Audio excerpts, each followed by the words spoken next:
the Commie days, we have just one fellow in the team today. The other one is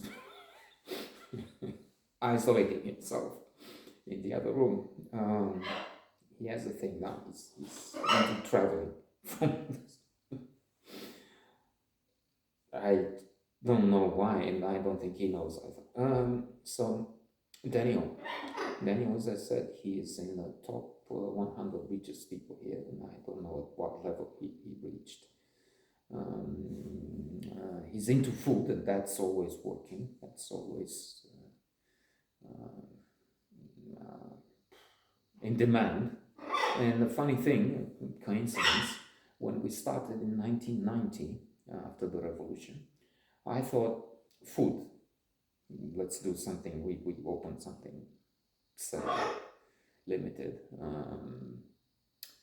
No action there though, with my sister, with food in mind. And Daniel opened Danny Tours, thinking travel. And eventually I would work in travel, some profit. And then he went into food, and as I said, his company is probably the largest distributor. He's one of the richest people around. Let me go back. I was saying it's sometime in 1987, 88. I don't know that. He's been fucking me ever since. Took him out in the cage with me.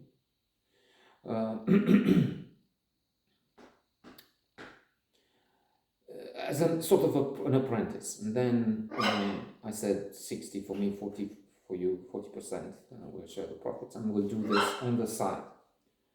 So visitors had the option to buying something more expensive with the tourist office, with the official state-owned, everything was state-owned agency.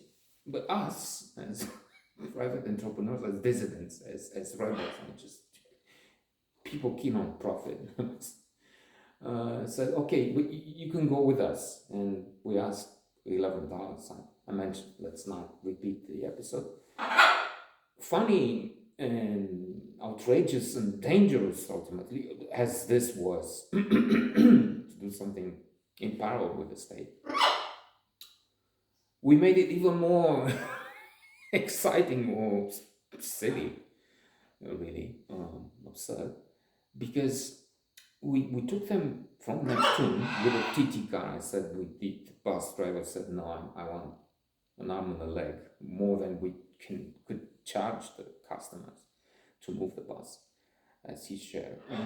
So we had something improvised, contraption they used to move people around on the coast, paid the driver and said, okay, we'll do it for a fraction what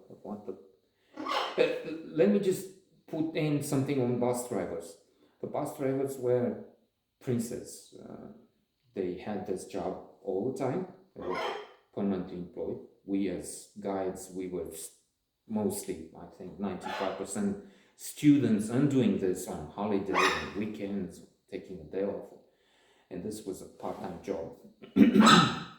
I don't know if they had two people employed always as guides.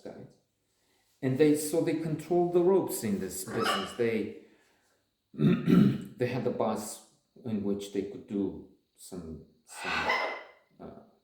money changing, which provided the the big share of the profits in those days. And they would hide. They had all this bus to put in all over the place. So people depended on them for trips and anything. And let me give you an example of a fellow I know, Chutaku, Mr. Chutaku, who would be so, even if in this case it was a bit of a joke also, it was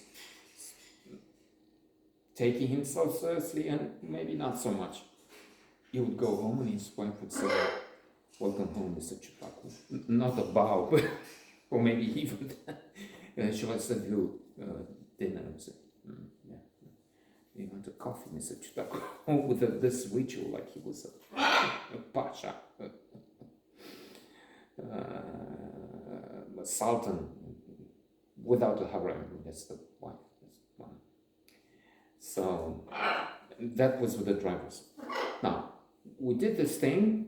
People from Jordan took the offer, also as an aside, as an interested element. British people, I think, were the best clients in quite a few ways. Decent, going for things like money change, polite when it was something wrong, something they would understand. They would. The Israelis I loved. That was an excellent school, but demanding. I mean, they knew the value of their money and they asked for the value. So when I mentioned that, when we arrived in Timisoara with 3 buses and we didn't have accommodation, that was hell. But that was a good lesson. That's Tal Ben Shahar, positive psychology lessons, most popular ever in the history of Harvard, and helpful to help you get through and accommodate monsters like this. Learn to fail to learn. I liked so much and I immersed so much myself into that culture. אני מדבר קצת עברית, ניפגש מחר בבוקר, אני אוהב אותך, בבקשה. And so on. I started to learn Hebrew. And many of those who have an interest in, and even come ask, and what about that? And you mentioned this, do you know that story of, I also read with the visitors from Arabia mostly. Not that I had many, as I said, they would send me to pack me off to places where you get bored to death, like in that series. Literally, sometimes you had to pay for sex and so on. Mostly, sometimes it was heaven. I will get to that. Nicole will be maybe the next character, because in a way it's connected with what was I talking about? Daniel. So you start. I mean. Okay, we're coming to Bucharest, first mentioned by Vlad Țepeș, Vlad Taylor, a source of inspiration for Dracula, Alishu, Palace, yeah. And then we would start dancing. So they weren't into places for entertainment, yeah, in terms of nightclubs, and let's go for dancing. And then they would have somebody take my place in the front. Get the microphone and Habibi, and I've tried to get some words there too. Halas, Yala, Wahat, Min, Talafi, Arba, which is close to the Hebrew, by the way. Halas, Stan, Shalosh, Arba, Sheva, Shmone. I'm starting to forget the words. So we went to this restaurant and took the money. And we had to pay the restaurant, and what was left? Pay the titi kaka.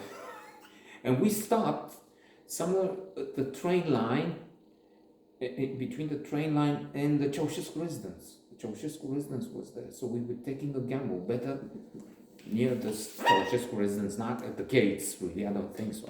I had to check. Let's check the cameras. There were no cameras back then. Although,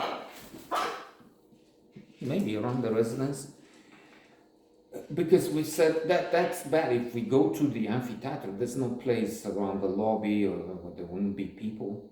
Our rooms we shared with somebody else, and we couldn't take the. So let's do it here, because the guy is not. I don't know what the explanation, what the justification for this crazy mad act was, but the fact is, I remember we shared the profits somewhere in the vicinity of Ceausescu residence.